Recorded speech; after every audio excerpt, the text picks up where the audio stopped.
एक आयु के बाद दखल बच्चों को दे दीजिए, निर्णय बच्चों को करने दीजिए, हम उनके सहयोगी बने।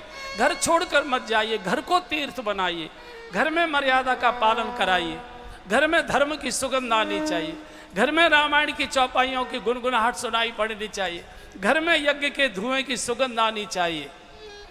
कहीं कोई कलयुग नहीं है, कलयुग हमारे विचारों में है, हमारे आचरण में है।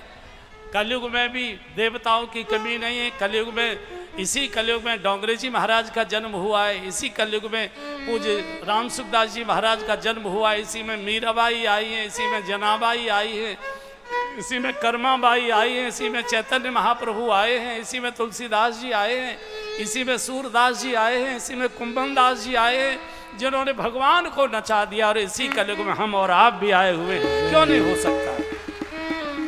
और सतयुग में भी भयानक राक्षसों की कमी नहीं थी। रावण और कुंभकर्ण और ये और वो सब अन्य युगों में थे, इसमें नहीं है, इसमें नहीं। बहुत अच्छा युग।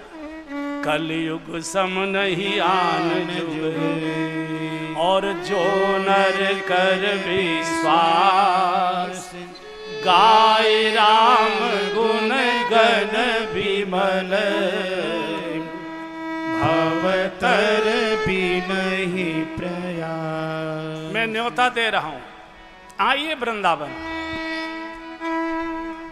5-10 दिन के लिए, 4-6 दिन के लिए साल में एक आध बार जरूर तीर्थ में जाइए। ये वर्कशॉप है, गाड़ी को वर्कशॉप पर जरूर ले जाना चाहिए, नहीं एवरेज कम कर देती है, खसर खसर करने लगती है। हमारे लोग कहते हैं कि वृंदावन वृंदावन, सब कहते हैं वृंदावन में क्या रखा है। हमने कि वृंदावन में श्री वृंदावन धाम अपार,